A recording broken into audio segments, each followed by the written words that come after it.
इमरान खान और शाह महमूद कुरैशी को cipher case में बरी। हुकूमत की नीयत भी ठीक नहीं थी, ये पॉलिटिकली मोटिवेटेड है, ये बात दुरुस्त है। एक डॉक्यूमेंट जो हमने देखा ही नहीं, हमें पता ही नहीं उसमें क्या है, उसमें हम सख्त से सख्त सजा कैसे दे सकते हैं? इसी साइफर को बुनियाद बनाया गया था और उसमें तमाम पीडीएम को गद्दारी का मुर्तकिब करार दिया गया था। अपनी कहानी यारो किसनू सुनावा, जुर्मा तू वध मैनू मिलियां सजावां।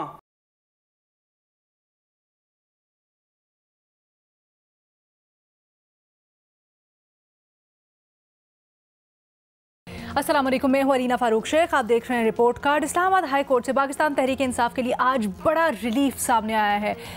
इलेक्शन से एक हफ्ता कबल दी जाने वाली साइफर केस में सज़ा शाह महमूद कुरैशी और इमरान खान को जो 10-10 साल कैद की सज़ा सुनाई गई थी, वो आज इस्लामाबाद हाई कोर्ट के डिविजनल बेंच ने ख़त्म कर दी।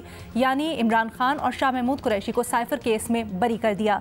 अब जो डिटेल्ड वजूहात है इसकी, कानूनी तौर पर क्या वजह समझी, किस वजह से जो ट्रायल कोर्ट का फैसला है उसको अदालत ने ख़त्म किया, ये तो हमें डिटेल फैसला आने के बाद पता चलेगी। लेकिन अदालत में जो मुख्तलिफ समातें हुई इसकी, और उसके अंदर जो दलाइल दिए गए प्रोसिक्यूशन की जानिब से भी और फिर इमरान खान के और शाह महमूद कुरैशी की वकला के जानिब से भी, उनको हम ज़रा ज़ेरे गौर भी लाएंगे। बट उससे ज़्यादा इंपॉर्टेंट इसका सियासी पहलू, क्योंकि पाकिस्तान तहरीक इंसाफ इसके ऊपर शुरू से मौक़िफ़ अपनाती आई है कि ये एक सियासी केस था। हुकूमत की जानिब से शाह महमूद कुरैशी इमरान खान को सियासी तौर पर इलेक्शन से पहले सज़ा देने के लिए जल्दबाजी में ये केस न सिर्फ किया गया, आगे चलाया गया, बल्कि जिस तरह से सज़ा आई, जिस तरीक़ाकार से इसकी सारी की सारी तफ्तीश हुई, वो सब का सब सवाल उठाता है पूरे हमारे निज़ाम के ऊपर और खालिस्तन इस चीज़ के ऊपर कि किस तरीके से इमरान खान और उनके जो साथी हैं उनको सज़ा हो रही है। बट हुकूमत इसके ऊपर शुरू से इसरार करती रही है कि कौमी सलामती को नुकसान पहुंचा। जिस तरह से साइफर लहराया गया, उसके ऊपर एक पॉलिटिकल बयानिया बनाया गया, उससे न सिर्फ कौमी सलामती को गज़ पहुंची है, बल्कि इसकी वजह से हमारे जो दोस्त ममालिक हैं बहुत से, उनके ताल्लुकात में भी खलिश आई है और वहाँ पर भी हमारा बड़ा नुकसान हुआ है। यहाँ तक कि आज भी इसके ऊपर इसरार किया गया हुकूमत की जानिब से कि जब ऑडियोज़ मौजूद हैं, जब गवाहान के बयान मौजूद थे, तो फिर ये होना चाहिए था कि अदालत कंसिडर करती कि इसको रीट्रायल के लिए भेज दिया जाता या इन कैमरा ट्रायल कर लिया जाता, लेकिन कौमी सलामती के ऊपर समझौता नहीं होना चाहिए था। अब सवाल यहाँ पर यह बनता है, ये जो फैसला आया है पाकिस्तान तहरीक इंसाफ के हक़ में, इससे सियासी तौर पर क्या असरात होंगे? हमें ज्वाइन करें इस डिस्कशन के लिए सलीम साफ़ी साहब, इरशाद भट्टी साहब, उमर चीमा साहब और बेनज़ीर शाह साहब अभी हमारे साथ मौजूद हैं। उमर, आपकी राय सबसे पहले जानना चाहूँगी, क्या आपके लिए भी ये फ़ैसला एक्सपेक्टेड था? जैसे बहुत सारे लोग अपनी राय का इजहार कर रहे हैं, उनको लगता था जिस तरीके से सज़ा हुई इलेक्शन से एक हफ्ते पहले, इसको टर्नओवर होना ही था, या फिर आपके लिए आज कुछ सरप्राइजिंग था? अलीना, मेरे लिए ये फैसला एक्सपेक्टेड नहीं था। अच्छा, जो जिस अंदाज में पहले ट्रायल चलाया गया उस पर बात हो सकती है, जितनी उसमें उजरत दिखाई गई उस पर बात हो सकती है, जो एक पॉलिटिकल मोटिवेशन था उस पर भी बात हो सकती है। मैं नहीं समझता कि हुकूमत इसको प्योरली एक मेरिट पर या एक कानूनी केस के तौर पे उसको केस को चला रही थी। हुकूमत की नीयत भी ठीक नहीं थी, ये पॉलिटिकली मोटिवेटेड है, ये बात दुरुस्त है। और ना ही इमरान खान की नीयत ठीक थी कि जब वो साइफर को केस बना रहे थे, नीयत उनकी भी ठीक नहीं थी, यानी कि उसमें भी बदनीयती शामिल थी। अब यह है कि ये केस जो है ना, ये क्रिमिनल नेचर का केस है, ये फौजदारी केस है। इसमें नियतों पर ही सिर्फ इन्हिसार नहीं किया जाता जी, चूंकि नीयत ठीक नहीं थी तो इसलिए जो है इसका केस का फैसला हमने उस अंदाज में करना है कि कोई मैलिफाइड इंटेंशन थी, ऐसा नहीं होता। आपने जो भी करना होता है ना, उसको एक एविडेंस की बुनियाद पे करना है ना। इस केस में इस पर भी बात हो सकती है कि क्या उनकी सजा जो है इमरान खान की, वो 10 साल बनती थी या नहीं बनती थी।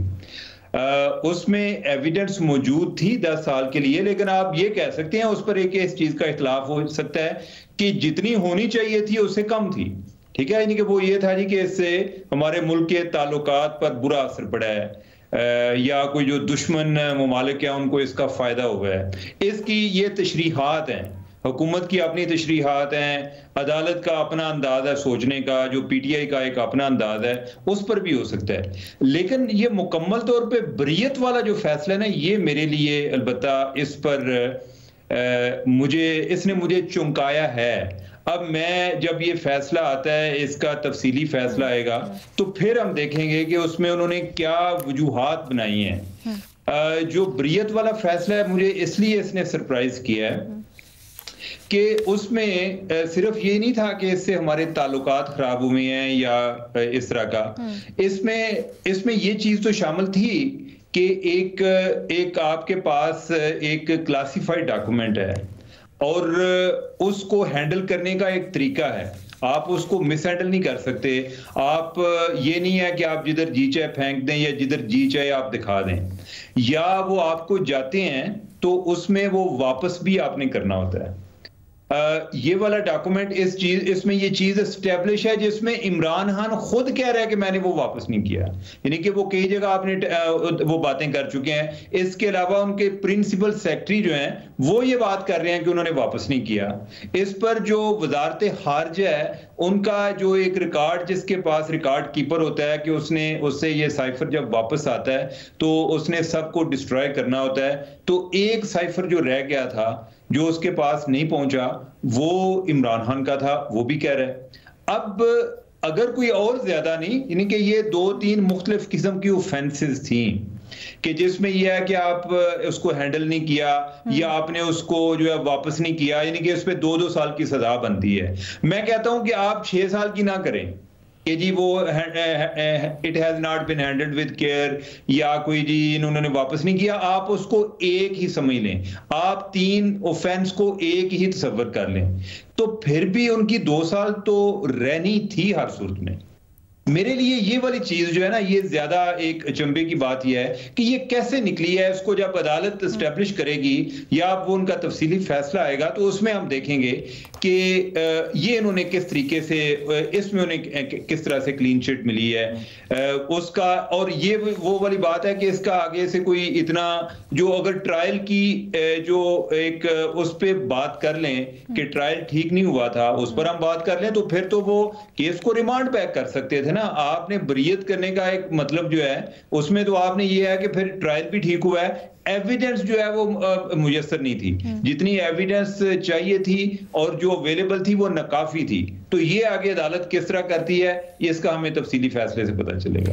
अच्छा, जो आप बात कह रहे हैं उसमें एक चीज़ ये भी काबिल गौर कि जब साइफर का मामला आया तो ये भी बात छिड़ी कि साइफर है कहाँ, वो दिखाया तो जाए या फिर ऑन रिकॉर्ड लाया जाए।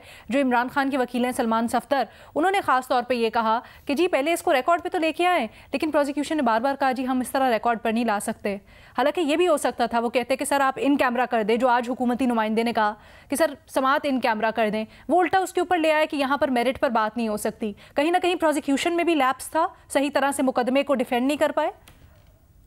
देखिए ये भी होगा, लेकिन आपको ये भी याद होगा कि इससे पहले ये काफी बात होती रही और इस्लामाबाद हाई कोर्ट में ये आता रहा, मामला टेकअप होता रहा कि इसको इन कैमरा किया जाए। जो ट्रायल कोर्ट की प्रोसीडिंग है उसको इन कैमरा किया जाए कि इसमें एक क्लासिफाइड इंफॉर्मेशन की बात है। तो उस टाइम जो है, उस टाइम भी हाई कोर्ट नहीं मानती थी। अब मुझे नहीं आइडिया कि इस दफा उन्होंने जो प्रोसिक्यूशन ने क्या स्टैंड लिया है, मेरे तो नॉलेज में नहीं है, लेकिन अगर आपको पहले ही पता हो, हाई कोर्ट के माइंड का पहले आइडिया हो, तो उसमें ये भी उनके ख्याल हो सकता है कि अभी दोबारा इस पर बहस करने की क्या फायदा है कि उन्होंने ऑलरेडी इस पर एक फैसला दे चुके हैं। ठीक है बेनजीर, क्या आपके लिए भी ये अचंभे की बात थी कि बरी ही कर दिया केस से, दोनों को रिमांड बैक किया जाना चाहिए था, कौमी सलामती का मामला था? अलीना, ये जो साइफर के केस का वाक़या है, ये जो केस है अलीना, देखिए हम देख रहे हैं कि एक के बाद एक पीटीआई को और इमरान खान साहब को केसेस में या तो रिलीफ मिल रहा है बेल की सूरत में या फिर उनको बरी किया जा रहा है। अब यहाँ पे जो हुकूमत है वो प्रेस कॉन्फ्रेंस करती है और कहती है ये जो अदलिया है, ये जो जजेस हैं, ये सिर्फ पीटीआई को रिलीफ देते हैं और ये सज़ाएँ नहीं देते। 9 मई के केसेस पड़े हुए हैं, उनमें सज़ाएँ क्यों नहीं दी जा रही? उसका बड़ा सिंपल सा रीज़न है अलीना, और वो हम बार बार केसेस में देखते हैं। प्रोसिक्यूशन कमज़ोर है, आप केसेस लड़ ही नहीं पाते जब आप अदालत जाते हैं। आप जिन सबूत का हमें कहते हैं वो ठोस सबूत मौजूद हैं, वो आप अदालत के सामने रखते ही नहीं हैं, क्योंकि आपका फोकस होता है सज़ा देने पे। आपका फोकस नहीं होता कि आप इंक्वायरी करें, एक जेन्युइन इंक्वायरी करें, एक मजबूत केस बनाएं और फिर अदालतों में लेके जाएं। लेकिन फिर आप कहते हैं ये अदालतें जो है ये रिलीफ दे देती हैं, प्रोसिक्यूशन की कोई बात ही नहीं करता। अब जब ये केस गया, यही केस साइफर वाला सुप्रीम कोर्ट गया और वहाँ पे इमरान खान की बेल की बात हो रही थी जो उनको मिली उस वक्त, तो सुप्रीम कोर्ट ने भी इसके अंदर लूप होल्स ढूंढे और उन्होंने कहा कि ठीक है इसकी तहकीकात होनी चाहिए, लेकिन ये जिस सेक्शन के तहत आप सज़ा दे रहे हैं, सेक्शन 5 ऑफिशियल सीक्रेट एक्ट का, मुझे एग्जैक्ट वो याद नहीं है ए था या डी था, उसमें तो लिखा हुआ है कि एक 14 साल या 10 साल की सज़ा तब होगी अगर एक शख्स जो है एक सीक्रेट डॉक्यूमेंट किसी और मुल्क को फ़ायदा पहुंचाने के लिए पब्लिक करे।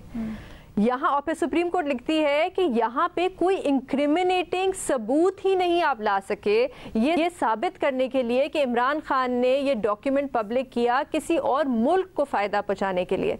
तो एक तरह से वो कह रहे थे कि ये पर्टिकुलर सेक्शन अट्रैक्ट ही नहीं होता जिस सेक्शन के तहत आपने उनको सज़ा दी। अच्छा, इस्लामाबाद हाई कोर्ट में भी कुछ इसी किस्म की बात हुई कि चीफ जस्टिस साहब ने भी कहा कि एक डॉक्यूमेंट जो हमने देखा ही नहीं, हमें पता ही नहीं उसमें क्या है, उसमें हम सख्त से सख्त सज़ा कैसे दे सकते हैं।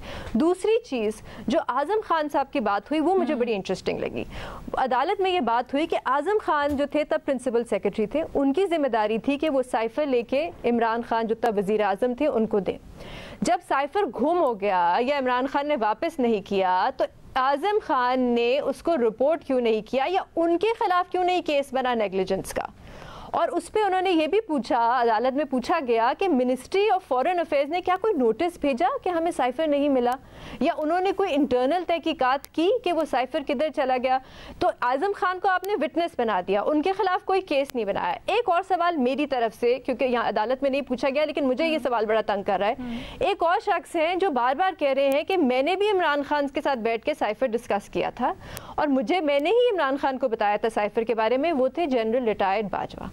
लेकिन उनको अदालत ने बुलाया ही नहीं विटनेस के तौर पे, क्यों नहीं बुलाया मुझे समझ नहीं आई। तो प्रॉब्लम ये है अलीना कि केस सीरियस भी हो, हुकूमत सीरियस और रियासत जो है वो सीरियस नहीं है। यहाँ पे नज़र आ रहा है सीरियसनेस किस चीज़ पे है कि इन सियासतदानों को इलेक्शन से 10 दिन 9 दिन पहले इनको आप डिस्क्वालीफाई कर दें, इनको आप रेस से बाहर निकाल दें, इनके वोटर्स को डीमोरलाइज कर दें। नवाज शरीफ के साथ भी ये हुआ, इमरान खान के साथ भी ये हुआ। इंटरेस्ट फोकस इसमें नहीं है कि आप केस की एक जेन्युइन तहकीकात करें। मैं अपनी सिर्फ आखिरी पोजीशन अपनी क्लियर करना चाहती हूँ। देखिए यहाँ पे मेरी राय में एक केस ज़रूर बनता है मिस हैंडलिंग स्टेट डॉक्यूमेंट्स, क्योंकि ये एक कॉन्फिडेंशियल सीक्रेट डॉक्यूमेंट था। इमरान खान साहब उस वक्त मुल्क के वजीर आजम थे, उनको ट्रस्ट किया गया था एक कॉन्फिडेंशियल डॉक्यूमेंट देके जिस पे उन्होंने सियासत की, उसको पब्लिक किया और बार बार उस डॉक्यूमेंट पे झूठ बोला। तो यहाँ पे कोई ना कोई केस ज़रूर बनता है, तहकीकात ज़रूर होनी चाहिए। अब वो 10 साल का केस बनता है, 5 साल का, 2 साल का, मुझे नहीं पता, लेकिन तहकीकात एक जेन्युइन तहकीकात होनी चाहिए थी। लेकिन अब सियासी तौर पे तो चले इसके ऊपर बाद में आते, पहले इनिशियल सबके कमेंट्स दे। भट्टी साहब आपकी क्या इसके ऊपर राय है? बड़े लकी साबित हुए हैं आप पीटीआई और खान साहब के लिए, एक हफ्ते बाद आप प्रोग्राम में वापस आए हैं और पीटीआई के लिए खुशखबरी लेके आए हैं। लगता है मैडम शेख कि मेरे कोई 12-14 दिनों को आपने एक हफ्ता कह दिया, शुक्रिया उस पर भी। और मैं इसी चिल्ले में बैठा हुआ था, मुर्शिद पाक ने चिल्ला दिया हुआ था कि चिल्ला काटो और एक ही जगह रहना और अल्लाह फजल करेगा, तो वही हुआ।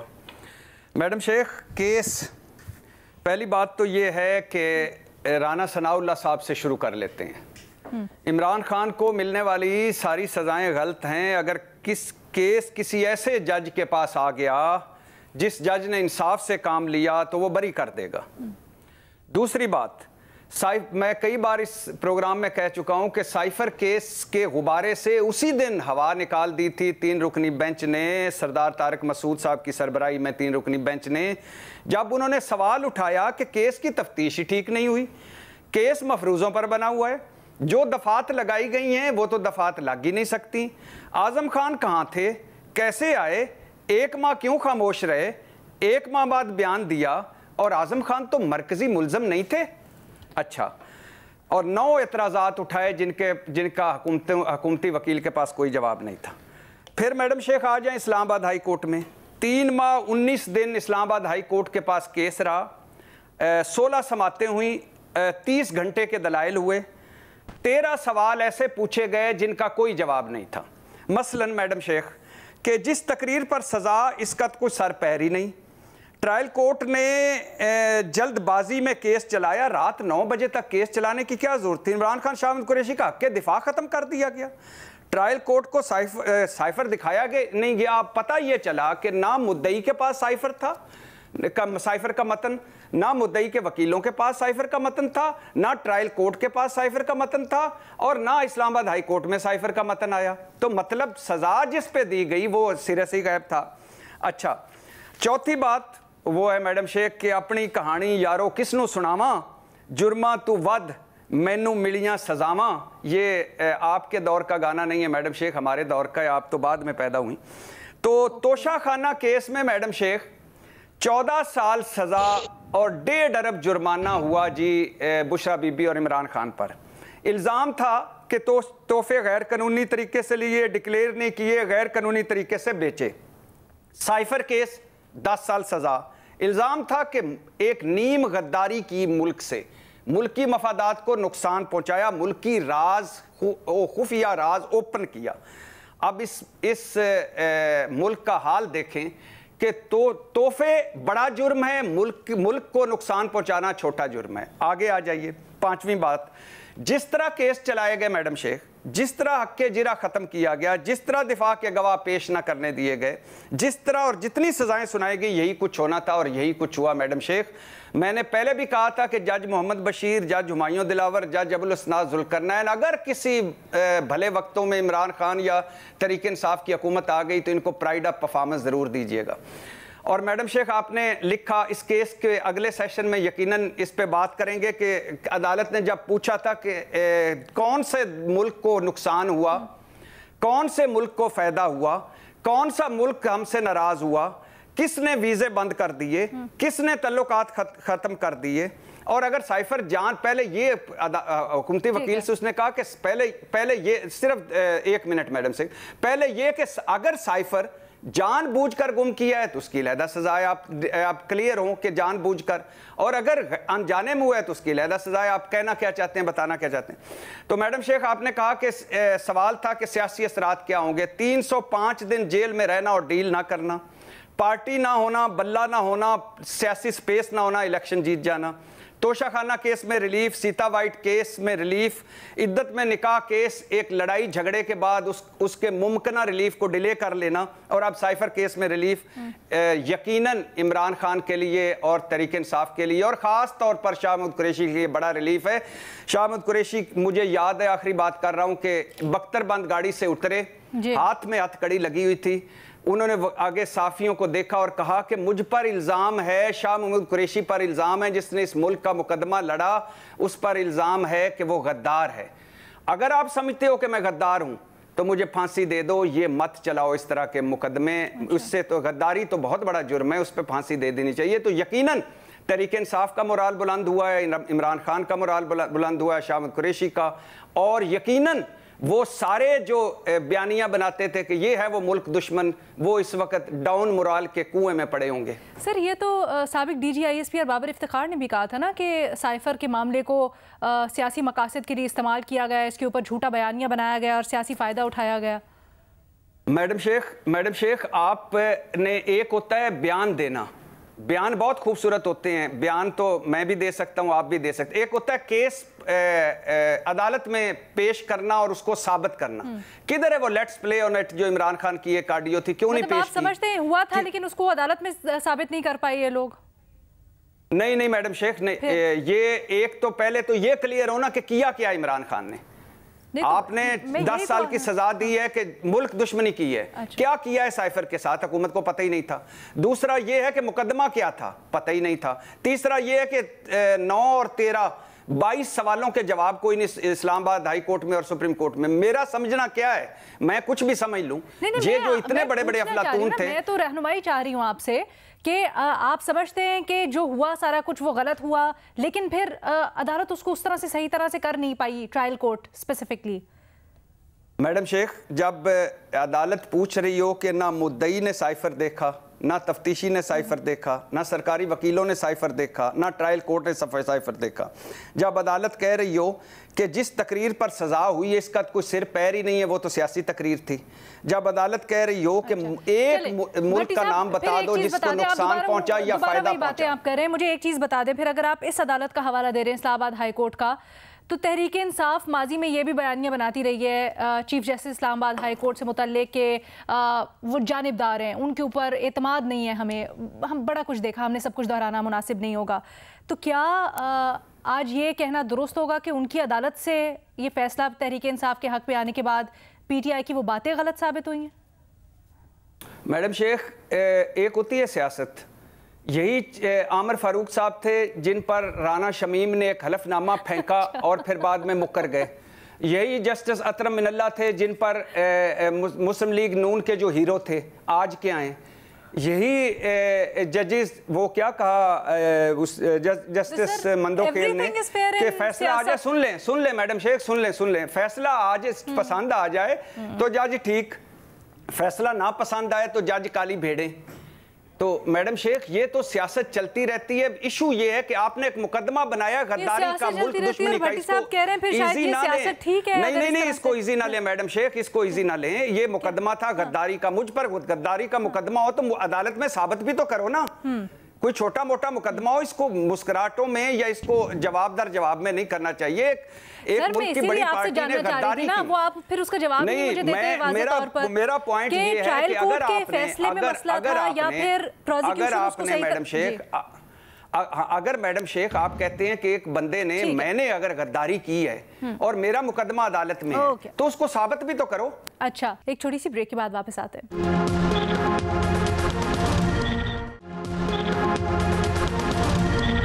Welcome back. सलीम साफी साहब, आपकी क्या राय है? एक तो सियासत की बातें होती हैं, कॉमन सेंस की बातें होती हैं, और अब बादियो नज़र में जब हम देखते हैं तो ये बात हकीकत है कि इमरान खान साहब ने परेड लाइन के जलसे में एक कागज़ लहराई और उन्होंने कहा कि ये साइपर है, और उससे पहले तकरीर करते हुए शाह महमूद कुरैशी ने कहा कि मैंने वो साइपर इमरान खान साहब के हवाले किया, और फिर इमरान खान साहब ने कहा कि इस कागज़ में वो साजिश है जिसके तहत अमेरिका ने हमारी हुकूमत ख़त्म करने की साजिश तैयार की थी। फिर उसके ऊपर हम लोग तो ज़ाहिरी बात है कि जो ऑडियो लीक्स आई आज़म खान की और इमरान खान की, और जिसमें उन्होंने कहा था कि हम इससे खेलेंगे, और वो खेलते रहे इससे।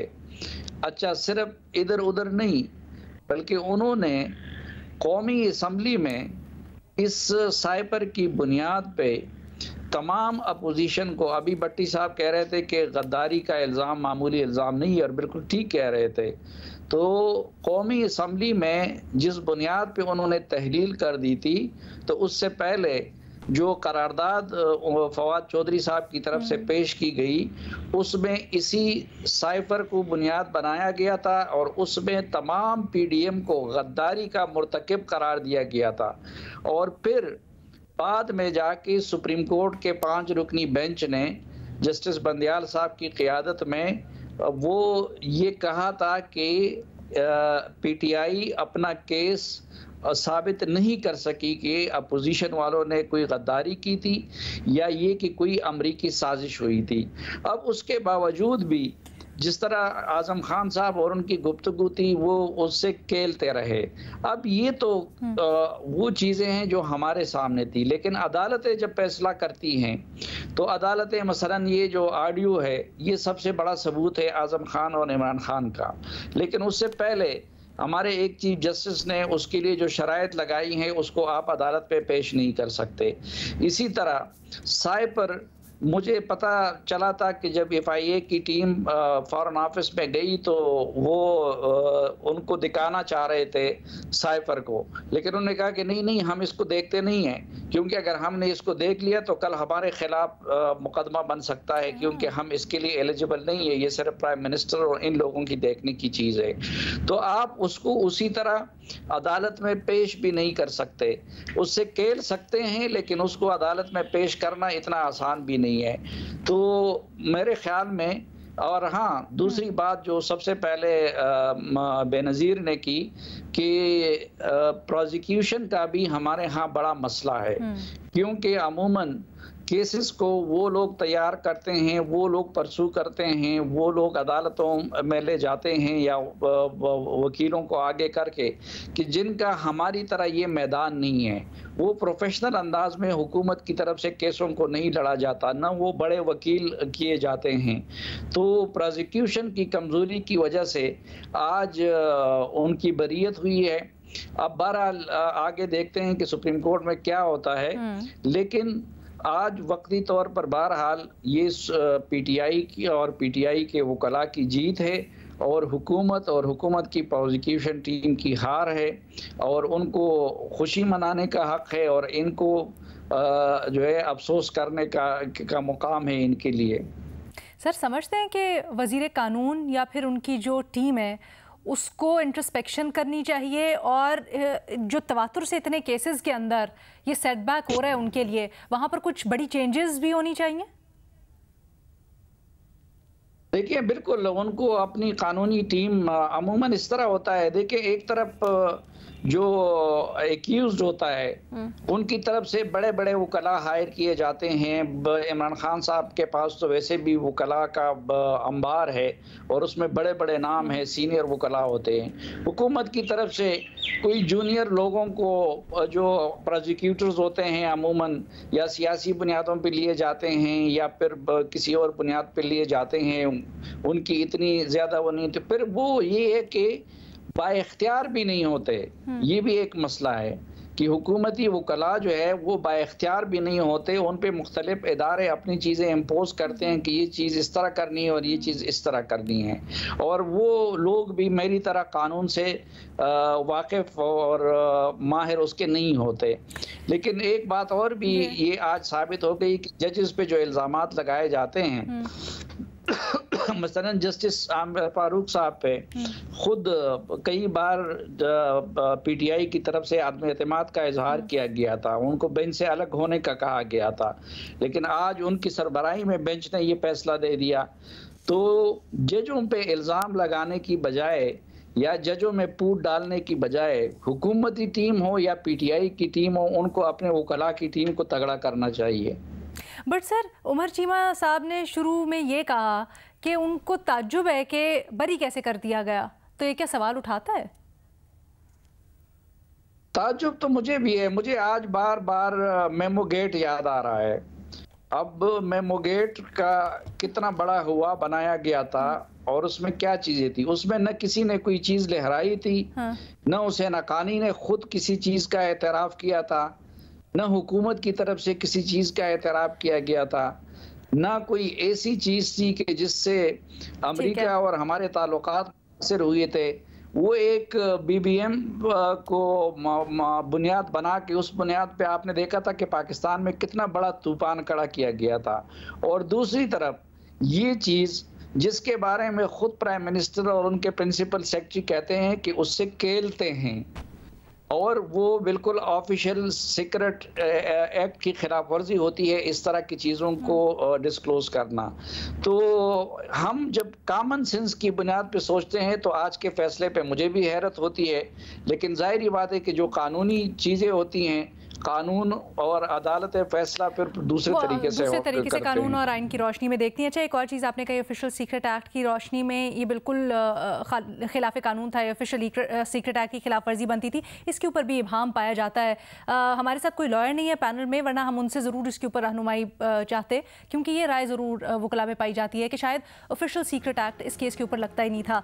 बट इसके सियासी अब क्या आगे मुज़मरात या असरात हो सकते हैं जब ये कहा जा रहा है कि अदालत ने फैसला दे दिया? क्या इसको हुकूमत चैलेंज करने का इरादा रखती है? अगर तो इंडिपेंडेंट कोर्ट्स की तरफ से फैसला आ रहा है तो पाकिस्तान तहरीक इंसाफ के लिए क्या इशारा है? Will discuss it all after a break. Imran Khan और शाह महमूद कुरैशी की बरियत हो गई, अब सियासी तौर पर इसका क्या इम्पैक्ट होगा ये डिस्कस कर रहे हैं हम। बेनज़ीर, क्या राय है आपकी? आगे आप किस तरह से टर्न आउट करता हुआ देखती हैं? क्या समझती हैं कि ये सियासी तौर पर पाकिस्तान तहरीक इंसाफ के जो हक में एक कड़ी चल रही है, ये आगे भी सिलसिला चलता रहेगा और कहाँ तक? अलीना ऐसे ही लग रहा है। अब देखिए इद्दत का जो केस है वो मेरे ख्याल से 25 जून को शायद दोबारा सुना जाएगा, उसका भी शायद जल्द ही फैसला आ जाएगा। और अगर प्रोसिक्यूशन यही रही तो यही हालात होंगे इन केसेस के भी। देखिए पीटीआई तो कहती आई है कि ये झूठे केसेस हैं, सियासी केसेस हैं, बनाए हैं। हुकूमत ने मेरे ख्याल से आहिस्ता आहिस्ता उनको सही साबित कर रही है, क्योंकि जैसे मैंने कहा कुछ ऐसे केसेस हैं जो जेन्युइन नज़र आते हैं, miss use of public office है। लेकिन क्योंकि प्रोसिक्यूशन हमारी और हुकूमत का, शायद मेरे ख्याल से प्रोसिक्यूशन भी नहीं है, हम सिर्फ वकला को क्यों कहें, हुकूमत का कोई ख़ास इंटरेस्ट नहीं है। एक छोटी सी मैं यहाँ पे मिसाल दूंगी। अब देखिए ट्रंप पे भी इस तरह का केस बना हुआ है क्लासिफाइड डॉक्यूमेंट के हवाले से, लेकिन वहाँ पर क्या हो रहा है, केस चल रहा है, इंक्वायरी चल रही है, अदालत में केस चल रहा है। वहाँ पर कोई जल्दबाजी नहीं है कि इलेक्शन से पहले जल्दी से बस इनको आउट करना है, इलेक्शन से पहले इनको डिस्क्वालीफाई करना है। बल्कि वहाँ पे तो खैर इस तरह का कोई कानून भी नहीं है, वहाँ पे तो आप जेल में भी बैठ के इलेक्शन लड़ सकते हो। वहाँ पे है फोकस किस चीज़ पे, केस पे, मजबूत केस बनाना है जो अदालत में लेके जाना है। तो यहाँ पे भी फोकस यही होना चाहिए था, तहकीकात पे। लेकिन हमने देखा कि तहकीकात पे नहीं था, फोकस ये था कि 8 दिन पहले पीटीआई के जो वोटर हैं उनको डिमोरलाइज करना है। ओके उमर, आप सियासी तौर पर क्या देखते हैं इसका फ्यूचर? क्या समझते हैं पाकिस्तान तहरीक-ए-इंसाफ की ये जो स्ट्रीक है ये बरकरार रहेगी, या फिर ये हम बहुत ज़्यादा इसको पॉजिटिवली ले रहे हैं और कुछ अभी हर्डल्स बाकी हैं?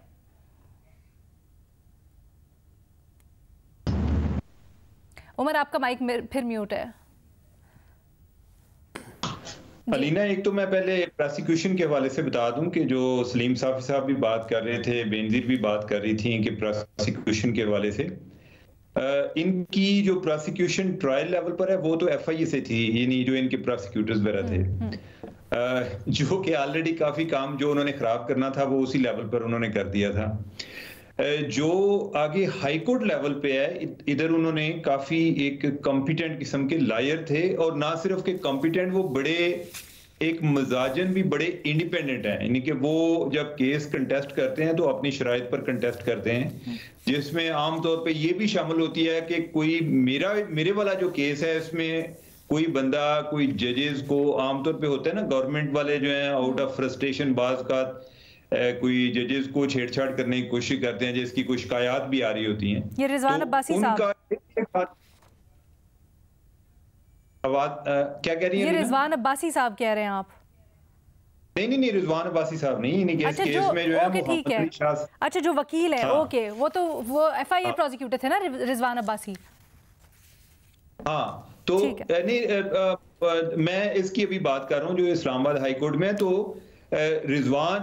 हामिद अली शाह जो हैं वो साबिक जज हैं हाई कोर्ट के, वो इस केस में वकील हैं और बड़े जो नामी ग्रामी अच्छी शोहरत के और अपने प्रोफेशन के लिहाज से भी बड़े स्ट्रांग वकील समझे जाते हैं। मुझे लगता है कि एक तो ये है कि जो एक सारा एक केस है, इसमें ये नहीं होता सिर्फ कि कई दफ़ा चीज़ें प्रोसिक्यूशन लेवल पर भी वीक होती हैं, कई दफ़ा इन्वेस्टिगेशन लेवल पर भी वीक होती हैं, और कई दफ़ा जब आपने सब कुछ किया होता है तो कुछ जज साहबान जो हैं उनको भी कोई अपनी पसंद नापसंद शामिल होती है। हम तो आमतौर पे ये समझते हैं ना कि जज जो हैं, जब हम उनके बारे में बात करते हैं हम समझते हैं कि शायद उनके कोई जज्बात नहीं होते, उनके कोई फीलिंग्स नहीं है, उनका किसी तरफ झुकाव नहीं होता। ये होता है, इंसान जब तक हैं तो उनका होता है। आपने कौन सी चीज़ देखनी है, यानी कि मैं आज कोई एक जर्नलिस्ट का देख रहा था, कोर्ट रिपोर्टर का, तो वो कह रहे थे जी कि उन्होंने बड़े टफ क्वेश्चन पूछे हैं। उन्होंने कहा कि इमरान खान को तो जो तमाम रूल्स का आइडिया नहीं है, क्या उनको बताया गया था कि ये किस तरह वापस करना है साइफर? तो मैं ये सोच रहा था, मैंने कहा कि अगर इसका काउंटर आर्गुमेंट देना हो तो आए दिन अदालतों में भी लोग पेश होते हैं, तो उधर काउंटर आर्गुमेंट ये होता है कि ignorance of law is not an excuse, कि अगर किसी को लॉ का नहीं पता तो उसको बहाना नहीं बनाया जा सकता कि मैंने फलां जुर्म इसलिए कमिट किया है कि वो मुझे लॉ का नहीं पता था। तो ये मर्जी होती है कि आपने कौन सी बात पिक करनी है, कौन सा पॉइंट। तो मैं फिर जो है मेरा उसी पे है कि ये जो बात हो रही थी ना कि 10 साल की कैद उनकी, या भट्टी साहब को भी जो बात कर रहे थे, ठीक है, यानी कि आप कहें जी कि जो उनका ये साबित नहीं कर सके, अगरचे उस टाइम पे हमारे जो फॉरेन ऑफिस की तरफ से जो कहना चाह रहे हैं, आपको लगता है यहाँ पे भी कुछ पसंद नापसंद का मामला है? अलीना, मैं तो ये समझता हूँ होता है, यानी कि अब ये है ना, मैं तो आपको कह रहा हूँ कि 10 आर्गुमेंट है, या एक एस्पेक्ट है इनके एक केस है उसके क्यों कोई लगता है उमर, क्योंकि ये जो पर्टिकुलर केस है यहाँ पे तो तहरीक इंसाफ बड़ी इनके ऊपर लान तान भी करती रही, बड़ी इनके ऊपर तनकीद हुई, अदम एतमाद का इजहार किया, बड़ा बुरा भला भी कहा गया। अच्छा, मैं तो किसी के बारे में ना एक फाइनल जजमेंट नहीं देता, तहरीक इंसाफ वाले दे देते हैं और उनके पास मेरे ख्याल है कि शायद इस टाइम मार्केट में उन्हीं के पास राइट है कि वो जिसके बारे जो चाहें जब चाहें कह दें, लेकिन पर्सन टू पर्सन और केस टू केस यानी कि उनकी जो एक राय है वो वेरी भी करती है। मैं एक इख्तलाफ का हक तो रखता हूं, लेकिन मैं यही बात जो शुरू से भी आपसे की, मैंने कहा कि अभी मैं तफसीली फैसले का इंतजार कर रहा हूं। मेरे लिए सरप्राइज वाली ये बात है कि सजा कम हो सकती थी, सजा खत्म नहीं हो सकती थी, और हम इसको जितना इजी लेते हैं, इसका मतलब है कि मैं कल कोई क्लासिफाइड डॉक्यूमेंट उठाऊं और मैं भी कर दूं तो फिर तो मेरे खिलाफ भी कुछ नहीं होना चाहिए, यानी कि और क्लासिफाइड डॉक्यूमेंट जो है वो सारे आप वेबसाइट पर डाल दें, उनका जो फर्क ही नहीं पड़ता। अब ये तो नहीं है कि इमरान खान के कहने से फर्क नहीं पड़ता, एक बंदा है लाउड माउथ है, एक उसका इतना ज्यादा इन्फ्लुएंसर है, इतना बड़ा, वो इतनी बड़ी बात कर रहा है, वो मुमालिक के दरमियान कोई कशीदगी पैदा हो गई है, उसने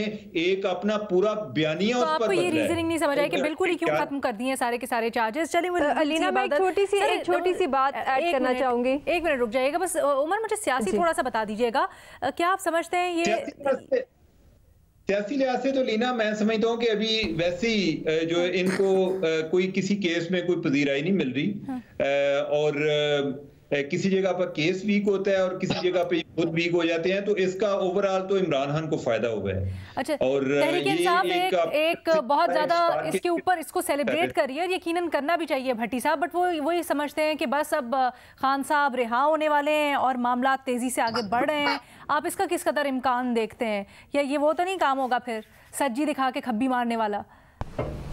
मैडम शेख, पता नहीं आपकी सज्जी कौन सी है और पता नहीं खब्बी कौन सी है। सज्जी खब्बी तो हमेशा से 76 सालों से मारी जा रही है, जो मैं समझा हूँ, अगर मैं गलत नहीं समझा तो।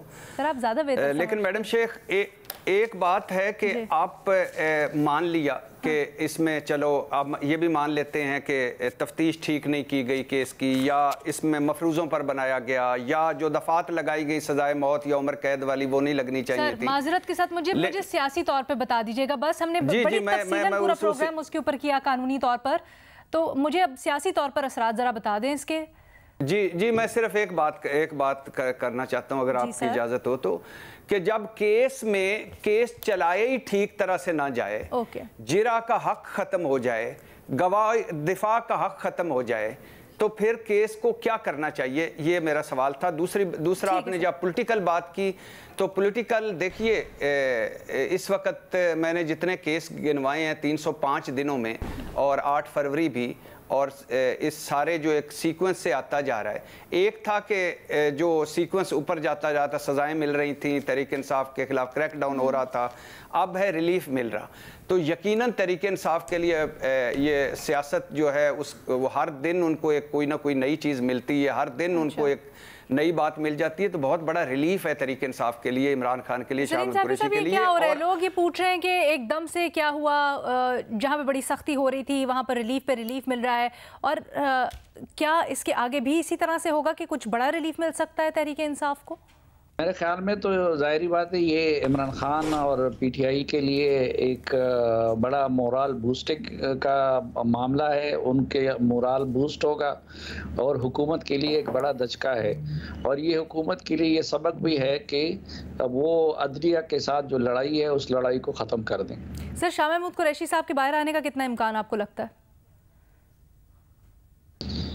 ये तो अब देखा जाएगा कि, क्योंकि और भी बहुत सारे केसेस हैं कि उसमें शाह महमूद कुरैशी साहब से मुतालिक भी हैं, तो उनमें कब इस तरह के फैसले आते हैं। ठीक है, सरेदस्त तो इमीडिएटली तो मुझे कल परसों में तो नज़र नहीं आता। ठीक है जी, आज हमारे पास वक्त इतना ही था, इजाज़त दें, अल्लाह हाफ़िज़।